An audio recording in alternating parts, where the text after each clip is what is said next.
સારમે તન્મયા લબ્ધમ શ્રુતાબ્ધેરવગાહનાत् ભક્તિર્ભાગવતી બીજમ પરમાનંદ સંપદામ. પૂજ્યપાદ મહોપાધ્યાય યશો વિજયજી મહારાજ જિંદગીના છેડે જઈને એમને પૂછવામાં આવ્યું કે આખી જિંદગી શુદ્ધ સમુદ્રનું મંથન કર્યું, આખી જિંદગી આ પ્રજ્ઞાનો રવૈયો લઈ જ્ઞાનના દરિયાને વલોવી નાખ્યો, જ્ઞાનના સમુદ્રમાં તમે છેક ઊંડે સુધી ડૂબી ગયા. શું મળ્યું? દેવોએ સમુદ્ર મંથન કર્યું તો અમૃત મળ્યું હતું. તમને આ શ્રુત સમુદ્રનું મંથન કરી અને શું મળ્યું? અને ઉપાધ્યાયજી ભગવંતે જે જવાબ આપ્યો, ભક્તિર ભાગવતી બીજમ પરમાનંદ સંપદામ. એક સમજણ જડી છે કે પરમ તત્વ પ્રત્યેની પ્રીતિ, આ અરિહંત માટેની ભક્તિ એ જ પરમ આનંદની સંપદાનું બીજ છે. આ મને જડ્યું છે આખામાં.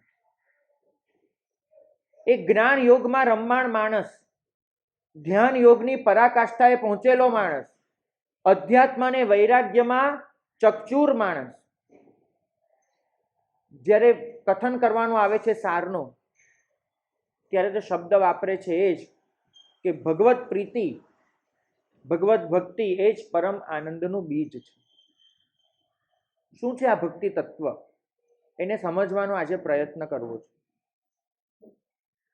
જૈન શાસનના અનેક યોગો, જ્ઞાન યોગ, ધ્યાન યોગ, ક્રિયા યોગ, વૈયાવટ યોગ, તપ યોગ, જપ યોગ, કેટલા યોગો, અને દરેક યોગે આત્મકલ્યાણ.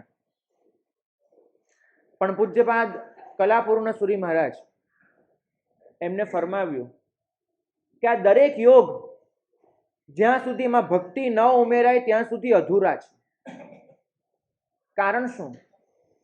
કેમ કે કોઈ પણ યોગમાં જેમ જેમ આગળ વધતા જાઓ તેમ તેમ અહમ ભાવ ઘૂંટાતો જાય એની પૂરી શક્યતા છે. હું ભણું એટલે હું ભણ્યું, હું ભણું, હું ભણું, એ અહમ ઘૂંટાયા કરે છે. અહમ અહમ અહમ. હું ધ્યાન કરું, હું જાપ કરું, દરેકમાં ગણતરી અને દરેકમાં અહમ ભાવ એ ઘૂંટાયા કરે અંદર. અને પરિણામ એ આવે કે અનાદિકાળથી આપની સમગ્ર વિચારધારાના કેન્દ્રમાં જે અહમ પડ્યું હતું એ અહમનો છેદ નથી ઉડતો. અહમ અહમના ઠેકાણે જ રહે છે. પરિધિ ભલે બદલાતી હોય, અહમ જ્યાંનો ત્યાં ચોંટેલો છે. સ્કૂલમાં ભણતા હતા આપણે સૌ, ત્યારે વર્તુળ દોરવા માટે પરિકર વાપરતા હતા, જેમાં અણી હોય અને સામે પેન્સિલ ભેરવેલી હોય, તમે ગોળ દોરી શકો. કદાચ એવું બને છે કે અનાદિ ભવચક્રમાં આપણી પેન્સિલ ભૌતિકતાની હતી, અહીંયા એ પેન્સિલ આધ્યાત્મિકતાની આવી જાય છે. અત્યાર સુધી કાળું વર્તુળ પડતું હતું, હવે ગુલાબી વર્તુળ પડે છે. વર્તુળનો રંગ બદલાય છે. કેન્દ્ર સ્થાને જે અણી પડી તે તો એની એ જ રહે છે. એ અણી બદલાતી નથી. અણી ત્યાંની ત્યાં છે. અને અણી પડી છે અહમમાં.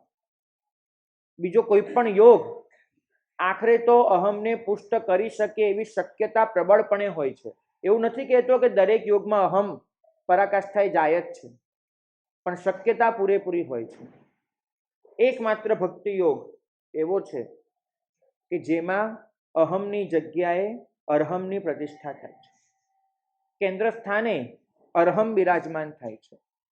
એ પંચ પરમેષ્ઠી તત્વ કે જેના પ્રથમાક્ષરોને લઈને અરહમનું સર્જન થયું છે, એ પંચ પરમેષ્ઠી તત્વ કે જેમની સમગ્ર ચેતના એ અરહમ સાથે એકાકાર થઈ ગઈ છે, એ પરમ તત્વની ચેતના રૂપ જે અરહમ છે એની સાથે જાતને જોડવાનો પ્રયત્ન એ જ ભક્તિ યોગ છે. ભક્તિ યોગમાં આગળ વધતા જઈએ સહજ રીતે સમર્પણનો વિકાસ થતો જાય, અને એ સમર્પણ પેલા અહમને ધીમે ધીમે કેન્દ્રમાંથી ખસેડતું જાય અને કેન્દ્ર સ્થાને અરહમ બેસતું જાય, અને પછી અહમ એ પરિધિમાં ધકેલાતો જાય. સહજ રીતે જ આવા વાક્યો નીકળે એને કર્યું એ સારું જ હશે, એને ગમ્યું તે સાચું, એને જે કર્યું તે મારા ભલા માટે. તમને કોઈ પૂછે એને એટલે શું, ઇન્વર્ટેડ કોમામાં, તમારો જવાબ ન હોય, એને એટલે પરમ તત્વ. પણ પછી સહજ સ્વીકાર ભાવ આવે, પરિશ્રમ ચાલુ રહે, મથામણો બંધ પડી જાય, આગળ વધવા માટેની ગતિ ચાલુ રહે, અકળામણ બંધ પડી જાય. ચોક્કસ પરમ તત્વને પામવાની ઉત્સુકતા હોય, વિવળતા શાંત પડી જાય.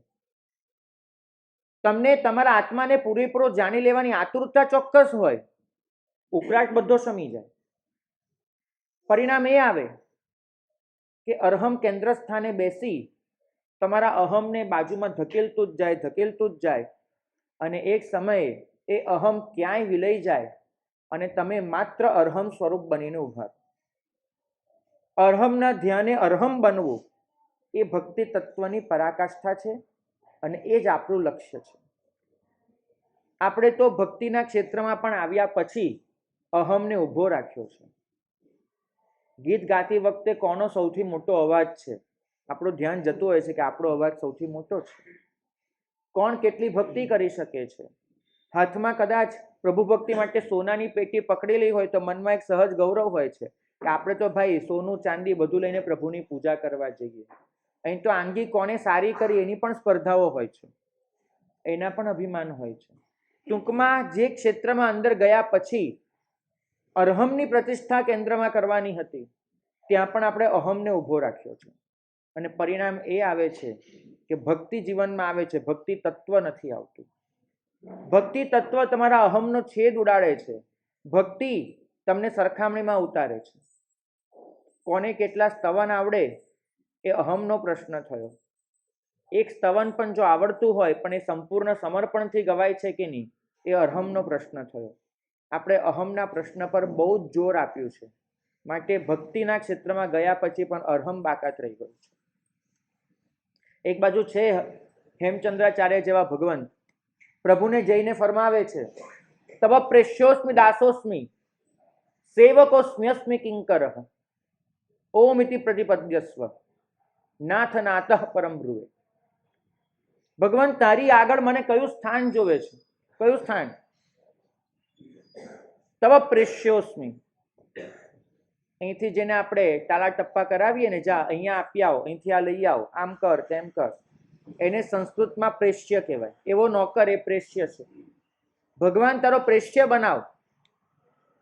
દાસ આપણે જેને કહી શકીએ, ચાલ અત્યારે પગ દબાઈ દે, ચાલ આમ કર, ચાલ આમ કર, મને તારો દાસ બનાવ, સેવક બનાવ. તારી કોઈ પણ અંગત સાર સંભાળ હું કરી લઈશ, અને મને કિંકર બનાવ કે તારી મોઢાની સામે જ જોઈને બેસી રહું કે શું કરું માલિક. હું કોઈ પણ પ્રકારની જોબ તારા માટે કરવા તૈયાર છું. માત્ર ઓમ ઇતિ પ્રતિપદ્યસ્વ, ઓમ બોલી દે, ઓમ, કે મેં તારો સ્વીકાર કર્યો છે. અહીં તો આપણે લાઈનમાં ઊભા હોઈએ પૂજા કરવામાં, અને કોઈ ધક્કો મારીને ચાલ્યું જાય ને તો એ મનમાં કેટલો ઉકળાટ થઈ જાય છે કે આ જુઓ ને, કંઈ જોતાય નથી ને કરતાય નથી. આપણે પાટલો લઈને બેઠા હોઈએ અને મસ્ત સાથીઓ દોર્યો હોય એકદમ સારી, અને એમાં કોઈ ઠેબુ મારે ને બધા વિખેરી નાખે ચોખા, તો એ મનમાં અકળામણ જાગી જાય છે. આપણે કંઈક ક્રિયા કરવા જતા હોઈએ, સરસ પૂજા કરતા હોય, કોઈ વચ્ચેથી હાથ નાખીને પૂજા કરે ને તો એ આપણને થાય છે. કેમ થાય છે વિચાર કરો. કેમ કે લાઈનમાં છે ને, લાઈનમાં આપણે ઊભા હતા, લાઈનમાં સેવક નહોતો ઊભો. પૂજાનો પાટલો લઈ અને સેવક પૂજા કરવા નહોતો બેઠો, એ અહમ બેઠો. અહમને કનડગત થઈ શકે છે, સેવકને નથી થતું. અહીં તો તમે આવો, પાણીથી એ પતલા થઈને આવવાનું છે, પાણીથી એ પતલા. તમને ખ્યાલ હશે, જે સૌધર્મેન્દ્ર પ્રભુને લઈને આવે છે માતા પાસેથી, એ સૌધર્મેન્દ્રનો વારો અભિષેકમાં ક્યાં આવે છે? સૌથી છેલ્લો. ભાગ્યશાળી સૌધર્મેન્દ્ર એક જ વિચારે છે કે જોઈને રાજી થવું એ પણ બહુ મોટી ઘટના છે, કેમ કે પોતાની જાતને પ્રભુ આગળ એ પાણીથી એ પતલી કરી શક્યા છે. આપણે તો દેરાસરમાં આવીને પણ, ભક્તિના ક્ષેત્રમાં પ્રવેશ કરીને પણ અહમને ઊભો રાખીએ છીએ. આપણે ભલે ભગવાનને કહેતા હોઈએ હું તુજ પગની મોજડી, હું તુજ દાસનો દાસ, પણ એ જ વખતે કોઈ આપણી સામે કંઈ કરે તો મોજડી લઈને મારવાનો વિચાર આપણને જ આવતો હોય છે. કોઈ પગની મોજડી નથી આપણે. ઠાલા શબ્દો અને નિરર્થક ઉચ્ચારો એ આપણું લક્ષ્ય બની ગયું છે. લક્ષ્ય બિલકુલ નહીં. તબ પ્રેષ્યોસ્મિ દાસોસ્મિ. પૂજ્યપાદ રાજહંસ સુરી મહારાજ એમને બહુ સરસ તત્વ આપ્યું છે કે ભક્તિની શરૂઆતમાં હંમેશા દાસોહમનો ભાવ જ આવતો હોય છે. તો જ સમજવું કે ભક્તિની શરૂઆત થઈ. આ દાસોહમ પ્રભુના સેવક બનીને જીવવાનો એક અનુભવ, સ્વભાવ, પરિણામ એ આવે છે કે જીવન અત્યંત આનંદમય બની જાય છે. એક સેવકને પોતે કી ઈચ્છાઓ નથી હોતી, એક સેવકને પોતે કી ધારણાઓ નથી હોતી. આપણી ઈચ્છાઓ, આપણી ધારણાઓ એની વચ્ચે સાચા સેવક બનવાનો અનુભવ નથી થતો. આપણે આ સંસારમાં એ બધું જ કરવા માંગીએ છીએ કે જે ગમતું હોય. કશાનો સહજ સ્વીકાર નથી. ભક્તિ તત્વ જ્યારે જીવનમાં આવે છે, સેવકપણાનો અનુભવ તમારા માટે દુનિયાની કોઈ પણ પરિસ્થિતિને સહ્ય નથી બનાવતો, આનંદમય બનાવી દે છે. આપણે બધા જ આપણી જિંદગી માટે સમાધાન કરીને જીવીએ છીએ, અને જ્યાં સમાધાન છે ત્યાં આશ્વાસન હશે, આનંદ નહીં હોય. આપણે આપણી જિંદગીથી ખુશ નથી, માત્ર ચલાવી લઈએ છીએ. વખતો વખત કહીએ છીએ કે એડજસ્ટમેન્ટ કરીને ચલાવશું. આ જે સમાધાનની વૃત્તિ છે એનો મતલબ જ છે કે હજુ પરમાત્મામાં આપણે વિલય નથી પામ્યા, પરમ તત્વમાં આપણો લય નથી થયો. જીવનમાં જ્યારે ભક્તિ તત્વ રસાઈ જાય છે ને પછી તમારી વીતતી દરેક ક્ષણ એ સમાધાનની નથી હોતી, સમાધિની હોય છે. સમાધાન ગૃહસ્થ કરતો હોય છે, ભક્ત સમાધિ પામતો હોય છે. સમાધાનનો મતલબ છે કે હું ચલાવી લઉં છું, મારે ચલાવવું પડે છે કેમ કે હું બદલી નથી શકતો. સમાધિનો મતલબ થાય છે કે જે પણ થાય છે એનો મને સ્વીકાર છે. તમે સમાધાનમાં જીવો છો કે સમાધિમાં? જવાબ આપજો. સમાધિમાં, સમાધાનમાં.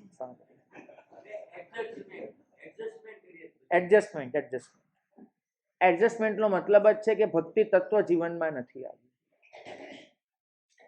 દાસોહમ, આ ભાવના ઘૂંટાતી જાય અને જીવનમાં એવી તૃપ્તિ, એવી પ્રસન્નતા આવતી જાય કે તમને જોઈને દુનિયા કહી દે કે આનો દીદાર તો જો, આ જો. સાચું કહું છું, આપણા ચહેરા પર નૂર નથી, આપણી આંખોમાં તેજ નથી, આપણા મુખ પર સ્મિત નથી, આપણા અસ્તિત્વમાં પ્રસન્નતા નથી, આપણું હોવું એમાં ઉર્જા નથી.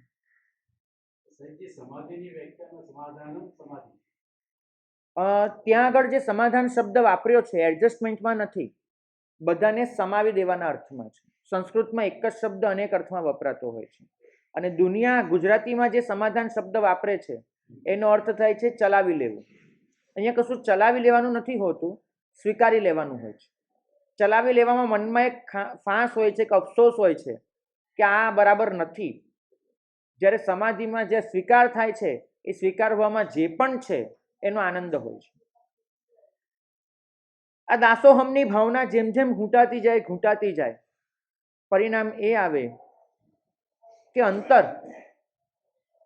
આ સૃષ્ટિ માટે વધુ ને વધુ કોમળ બનતું જાય. કારણ કે એક ભક્ત જીવની વ્યાખ્યા શું? જો કોઈ પૂછે તો એક જ વ્યાખ્યા છે, જે હંમેશા પોતાની જાતને માધ્યમના રૂપમાં જુએ. ભક્તનું સ્વતંત્ર અસ્તિત્વ હોતું જ નથી, માધ્યમ હોય છે. કારણ કે એ પોતાની જાતને પડછાયો ગણે છે પ્રભુનો. એને પોતાનો ફોટો નથી જોઈતો, પોતાની તકતી નથી જોઈતી. ભાગ્યશાળી કોઈ પણ પ્રસંગમાં કેમેરામેનને બોલાવો, એ જે ફોટોગ્રાફી કરે એ માણસની કરે કે પડછાયાની કરે? માણસની કરે ને, પડછાયાની ફોટોગ્રાફી હોય નહીં, માણસની કરે. ભક્ત જીવ એ પોતાની જાતને માણસના રૂપમાં જોતા જ નથી, એ માધ્યમના રૂપમાં જુએ છે, પડછાયાના રૂપમાં જુએ છે. એને તો એક જ થાય છે કે પરમ તત્વની જે અનંત કરુણા વહી રહી છે, મારે એ કરુણા સૃષ્ટિ સુધી પહોંચાડવાનું માધ્યમ બની જવું છે.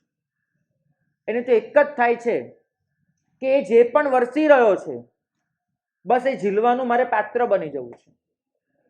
એને એક જ થાય છે એ જે પણ કરી રહ્યો છે એને શાંત ભાવે જોયા કરવાનું મારે દૃષ્ટિમય બની જવું છે.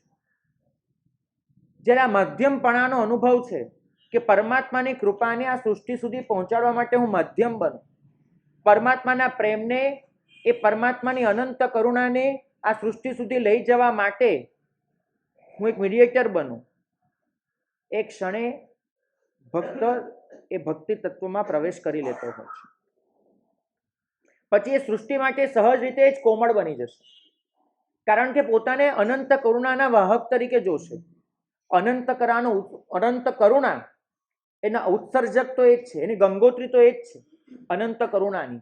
મારી ને તમારી હેસિયત નથી કે આપણે અનંત કરુણાને વેવડાવી શકીએ, એની ગંગોત્રી તો આપણે ન જ બની શકીએ, પણ એ અનંત કરુણા એનું વાહક એ આપણે છે, બની શકીએ છીએ. વીજળી જ્યાં ઉત્પાદન થતી હોય ને એ મોટું ક્ષેત્ર, એ આપણે ન બની શકીએ. તાર તો બની શકીએ કે જે તારમાં બનીને વીજળી ઘર ઘર સુધી પહોંચે. અંતર એટલું કોમળ બની જાય છે કે સમગ્ર સૃષ્ટિ માટે એકમાત્ર સ્નેહભાવ બચે છે.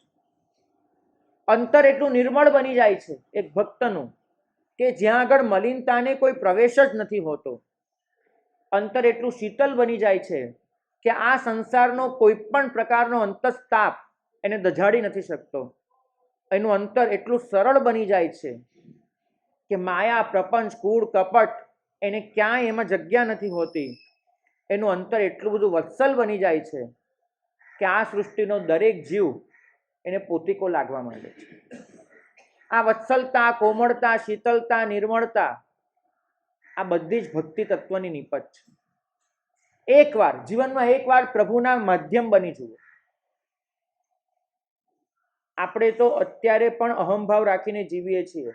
પૂજાના નવા કપડાં પહેર્યા હોય તો પણ મનમાં હોય કે આપણે નવા કપડાં પહેર્યા છે.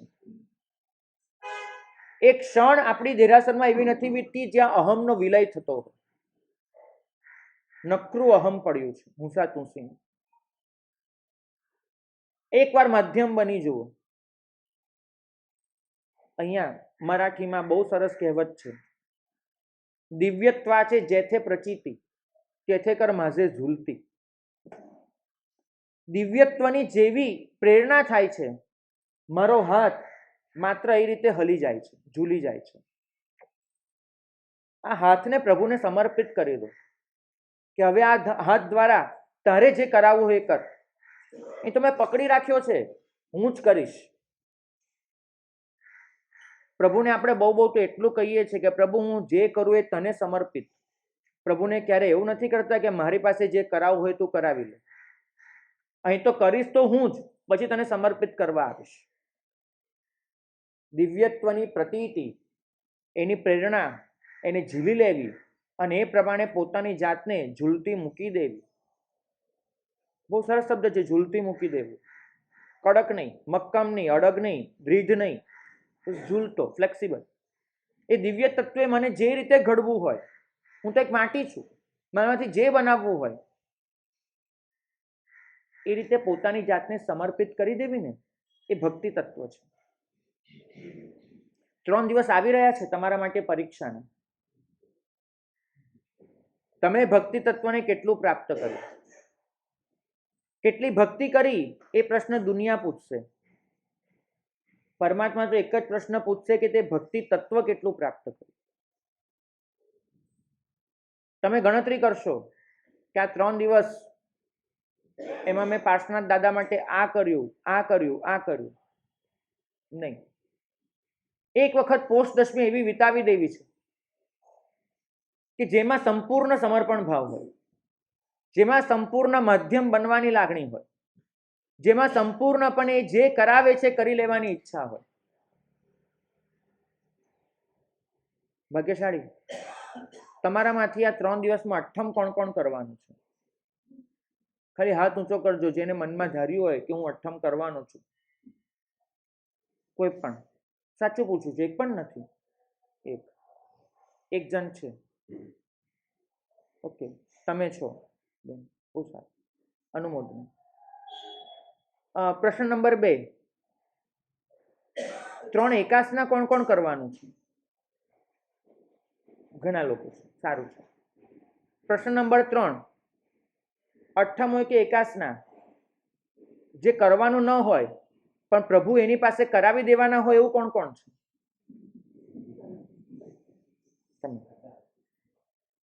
જ્યાં સુધી આ લાગણી છે ને કે હું અઠ્ઠમ કરીશ, હું 3 એકાસના કરીશ, ત્યાં સુધી ભક્તિ તત્વના ક્ષેત્રમાં પ્રવેશ નહીં થાય, બિલકુલ નહીં થાય.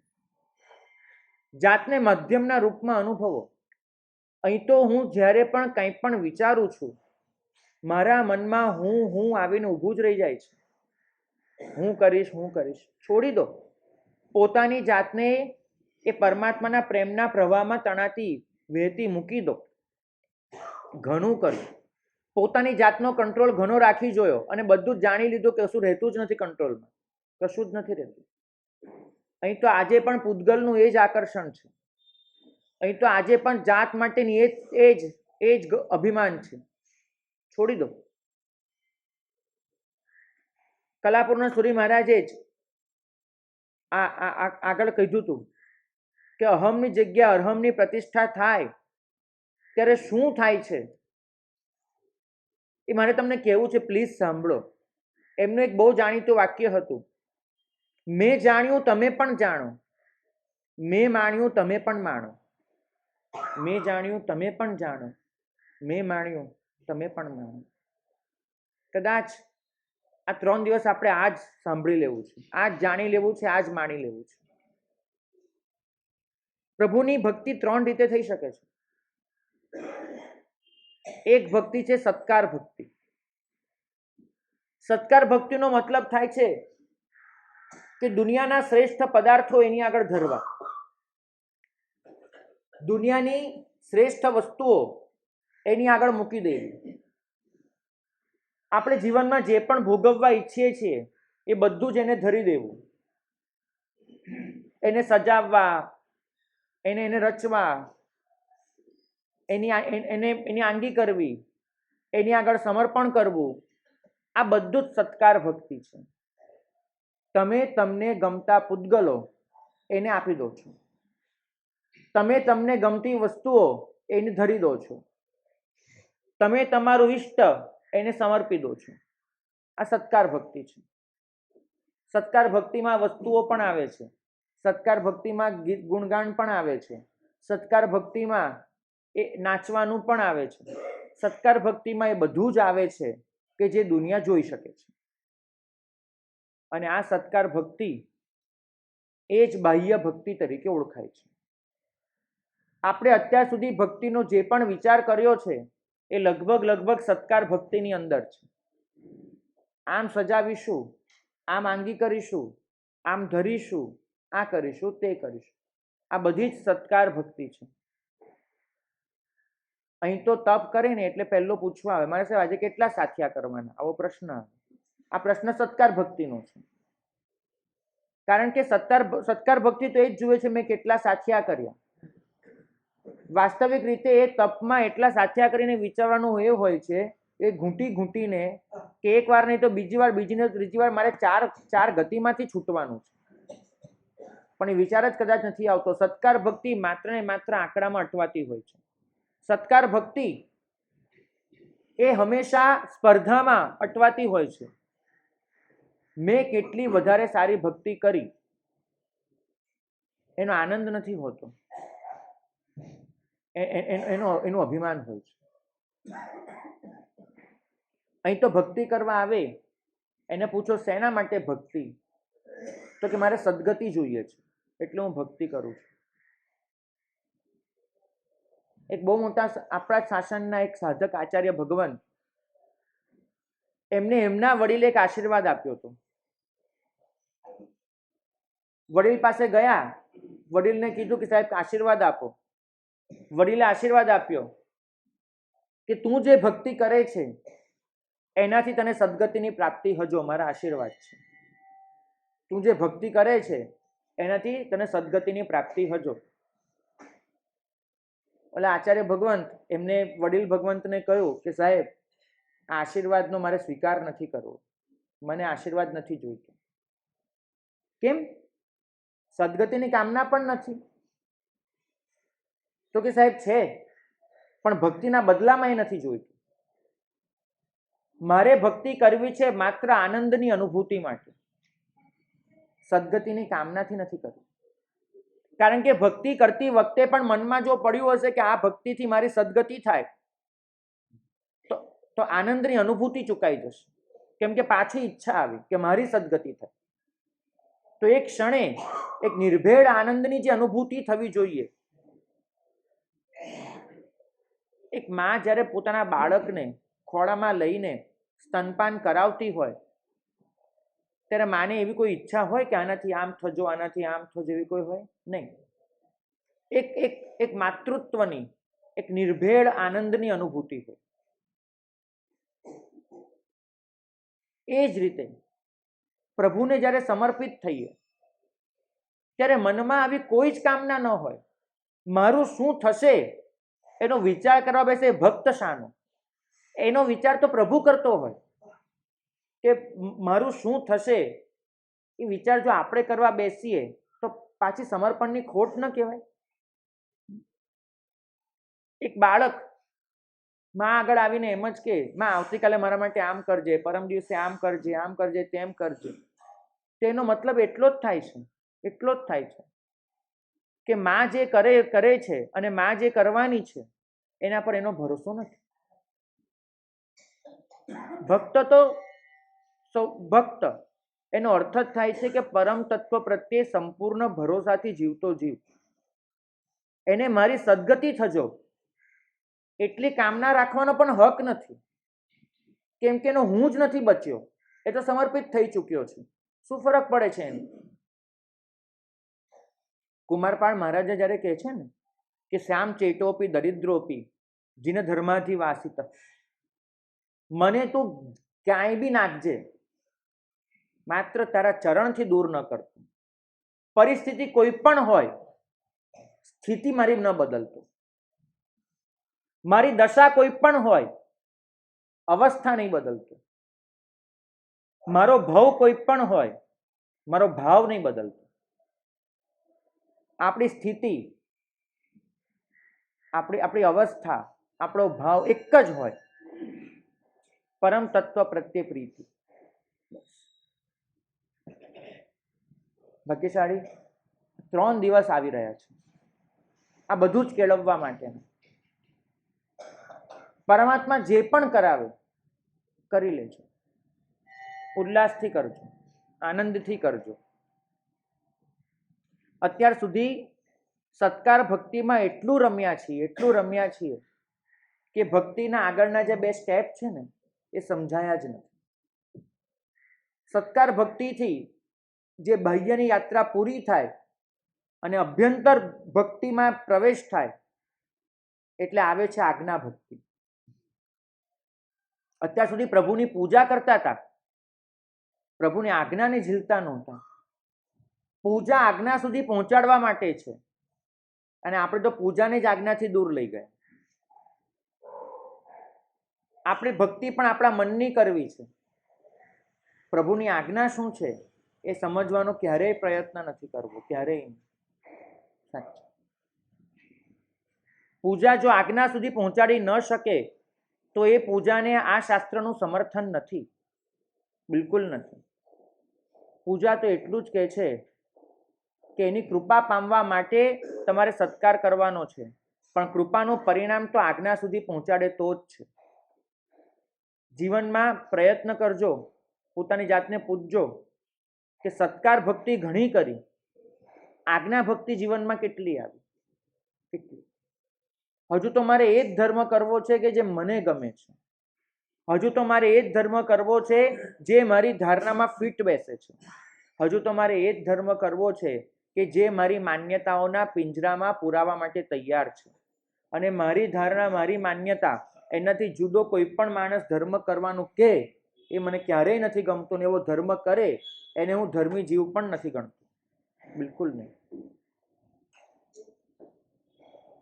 આપણી મૈત્રી, આપણો પ્રમોદ, આપણી કરુણા, આપણી મધ્યસ્થ્ય એ બધું જ સ્વ માટે છે. મને કોઈ પ્રેમ કરે એવી ઈચ્છા મને ચોક્કસ છે. મને કોઈ મિત્ર ગણે એવું મને સતત થાય છે કે મને કોઈ મિત્ર ગણે, મને કોઈ પ્રેમ કરે. પણ એની સામે હું કોઈને પ્રેમ કરું, હું કોઈને મિત્ર ગણું, એ ભાવના જીવનમાં નથી આવતી. કોઈ મને મિત્ર ગણે ચોક્કસ ગમે છે, હું કોઈને મિત્ર ગણું એ નથી થતું. પ્રમોદ, મારા ગુણોને જોઈને કોઈ એના વખાણ કરે મને ચોક્કસ ગમે છે, અને મારી ઈચ્છા પણ હોય છે કે લોકો મારા દોષોને ન જુએ, મારા ગુણોને જુએ. કોઈ મારા દોષો વર્ણવે તેને કહેતો પણ હોઉં છું કે એટલે તને મારામાં સારું કાંઈ ન દેખાયું, ના જ દેખાયું તને, તો મારા દોષો લોકો ન જુએ અને મારા ગુણો જુએ, એ મને ગમે છે. મતલબ મારા માટે કોઈ પ્રમોદ ભાવ અનુભવે મને ગમે છે, પણ કોઈના માટે પ્રમોદ ભાવ અનુભવવો, કોઈના દોષોને ન જોવા, એ મારામાં નથી. હું દુઃખી હોઉં ને કોઈ મને મદદ કરે, મારા માટે સહાનુભૂતિ રાખે, મને હાથ પકડીને બેઠો કરે, મને સધિયારો આપે, મને સહકાર આપે, એ બધું મને ગમે છે. પણ કોઈના માટે આવું કરવા હું તૈયાર નથી. અને હું ગમે તેવા ખોટા કામ કરું, લોકો ચલાવી લે, મારો તિરસ્કાર ન કરે એવી મારી ઈચ્છા હોય છે. હું ઘરે આવું, હું કહેતો હોઉં છું મારા મિત્રોને, મારી પત્ની એટલું સારી, કંઈ ખોટું કરી લઉં તો પણ બોલે નહીં, મને સાચવી લે. તો મને હું ખોટું કરું, લોકો ચલાવી લે, મને ગમે છે, પણ હું કોઈનું ચલાવી લેવા તૈયાર નથી. આપણામાં મૈત્રી, પ્રમોદ, કરુણા અને મધ્યસ્થ્ય ચારે ભાવના કૂટી કૂટીને ભરી છે. બધા મારા સાહેબો ભલે વ્યાખ્યાન આપતા હોય કે મૈત્રી, પ્રમોદ, કરુણા, મધ્યસ્થનો વિકાસ કરો, હું તો કહું છું વિકાસ કરવાની જરૂર જ નથી. તમારામાં પૂરેપૂરી મૈત્રી ભરી છે, પ્રમોદ પડ્યો છે, કરુણા પડી છે, મધ્યસ્થ્ય પડ્યું છે, પૂરેપૂરું પડ્યું છે. ખાલી આ ચાર વસ્તુ પર માટે કરવાની છે, ભલે સ્વ માટે કરો છો, ફરક કાંઈ નથી. મૈત્રી સ્વ માટે, પ્રમોદ સ્વ માટે, કરુણા સ્વ માટે, મધ્યસ્થ્ય સ્વ માટે. ભક્તિ તત્વ તમને એટલા ઉદાર બનાવે છે કે આ સ્વની જગ્યાએ પર આવીને ઊભું રહે છે. હું મૈત્રી કરીશ પરને, હું પ્રમોદ અનુભવીશ પરના ગુણોનું, હું કરુણા કરીશ પર માટે, હું મધ્યસ્થે રાખીશ પર માટે. ભક્તિ તત્વ એ તમારી મનોવૃત્તિને ખૂબ ઉદાર બનાવી નાખે છે. તમે એટલા વત્સલ બની જાઓ છો કે આવનારો દરેક જીવ એ તમારો પ્રેમ પાત્ર બની જાય છે. હરિભદ્ર સુરી મહારાજ જે સમરાઈચ કહામાં એક બહુ સરસ વાક્ય લખ્યું છે, સવસ્ત જનની ભૂવો ખુત અવસ્થી જણ. ભક્તિ તત્વમાં આગળ વધતા વધતા જીવ એ કક્ષાએ પહોંચે છે કે આખી દુનિયા માટે માતૃત્વ અનુભવે છે. બરાબર સમજજો, ભક્તિ તત્વની પરાકાષ્ઠાએ તમારો જ્યારે પરમાત્મા તત્વમાં પ્રવેશ થઈ જાય, તમે આખી દુનિયા માટે માતૃત્વ અનુભવો છો. તમને દરેકને જોઈને વાત્સલ્ય જ આવે છે, અંદરથી સ્નેહ જ ઉમટે છે, કારણ કે તમારી મનોવૃત્તિ જેટલી ઉદાર થઈ ગઈ છે. આ માતૃત્વનો અનુભવ કર્યો ક્યારે આખી દુનિયા માટે? આ ભક્તિ તત્વના આગળ વધી એ માર્ગે અને ક્યારે આ માતૃત્વનો અનુભવ થયો? ભાગ્યશાળી. વાત્સલ્ય એ ભક્તિની નિપજ છે, સ્નેહ એ ભક્તિની નિપજ છે, મૈત્રી, પ્રમોદ, કરુણા અને મધ્યસ્થ્ય એ ભક્તિની નિપજ છે. ચિત્તવૃત્તિને ઉદાર બનાવજો, પરમાત્મા તત્વ પ્રત્યે સંપૂર્ણ સમર્પણ ભાવ ધારણ કરજો. કશું જ પકડી ન રાખતા, કશું જ અટકાવી ન રાખતા, બસ વહી જજો, તણાઈ જજો. કોઈ પણ પૂછે ભક્તિ શેના માટે, એક જ જવાબ આપજો, આનંદની અનુભૂતિ માટે. મારે ભક્તિ તત્વને શરત નથી બનાવવી, સોદો નથી કરવો. એક આચાર્ય ભગવંતે બહુ સરસ વાત કરી હતી, દિલમાં ચોંટી ગઈ હતી. એમને કહ્યું હતું કે હું ભક્તિ કરું ને તું આવું આપ મને, આ સોદાબાજી થઈ. અને આ સોદાબાજીમાં અત્યારનો દરેક શ્રાવક ફસાઈ ગયો છે. કારણ કે એ તો જે પણ કરે છે એની પાછળ એની કોઈ શરત લાગુ જ હોય છે. આપણી દરેક ભક્તિ એની ઉપર એક ફૂદડી કરેલી હોય છે, ટર્મ્સ ને કન્ડિશન્સ એપ્લાય. આપણે શું જોઈએ છે? અહીં તો મહાવિદ્ય ક્ષેત્રમાં જવું છે, મનુષ્ય ભાવ જોઈએ છે, દેવલોક જોઈએ છે, આમ કરવું છે, તેમ કરવું છે. નહીં, ઈચ્છા વગરની એક સંપૂર્ણ પ્રીતિ ક્યાં છે? ભક્તિનો મતલબ જ થાય છે કે જ્યાં આગળ બધો ભૂક્કો બોલી જાય. ભક્તિ જો ભૂક્કો ન બોલાવી નાખે આપણા અહમભાવનો, તે ભક્તિ શાની? તમારી દરેક શરત તમારા અહમભાવની નિપજ છે. એ તો જ છૂટશે કે તમે એ ભક્તિમાં પોતાની જાતને ઓગાળી દેશો. અહીં તો પલળવાનું છે, ઓગળવાનું છે, ભીંજાવાનું છે. અને આપણે બધા છીએ અહીંયા પહાડ બનીને આવીએ છીએ. એટલા મક્કમ, આ તો આમ જ થશે અને આ તો આમ નહીં જ થાય. દરેક જણ પહાડ બનીને આવે છે. જ્યાં પાણીથી એ પતલા બનવાનું હતું ત્યાં આપણે પહાડ બનીને આવ્યા. ભક્તિ તો જીવનમાં આમને આમ તો નહીં જાઓ. ઓગળી જાઓ, વહી જાઓ, તણાઈ જાઓ, ખોવાઈ જાઓ.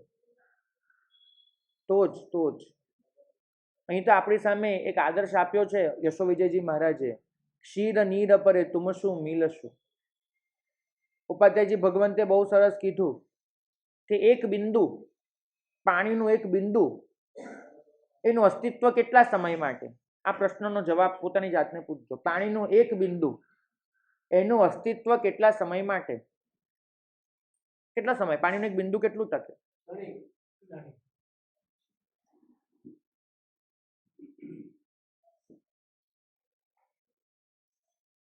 અને આ જ બિંદુ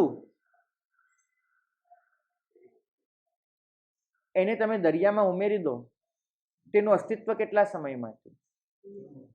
ઘણું લાંબુ. દરિયો છે ત્યાં સુધી.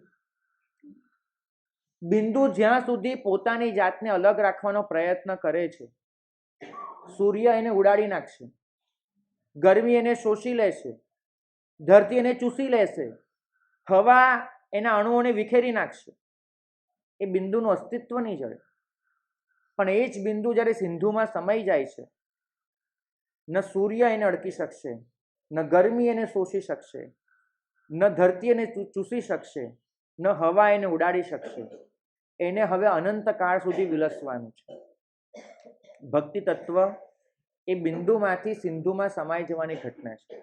આપણે બધા જ એક બિંદુ છીએ, એનાથી વધારે કશું જ નથી. એક બિંદુ છીએ. પણ ભક્તિ આપણને તક આપે છે કે પરમ તત્વના સિંધુમાં સમાઈ જાય. ભક્તિ આપણને તક આપે છે કે સમગ્ર અસ્તિત્વને એની અંદર વિલીન કરી દઈએ અને અનંત બની જઈએ. મનુષ્ય મરતો હશે, ભક્ત ક્યારે મરતો નથી. કેમ કે ભક્ત મરીને પણ ભગવાન રૂપે જીવતો રહે છે, કારણ કે એનું અસ્તિત્વ જ નહોતું. તમે મનુષ્યના અંતિમ સંસ્કાર કરી શકો છો, ભક્તના નથી કરી શકતા. કેમ કે ભક્ત તો સ્વયં ભગવાન રૂપે મોજૂદ હોય છે.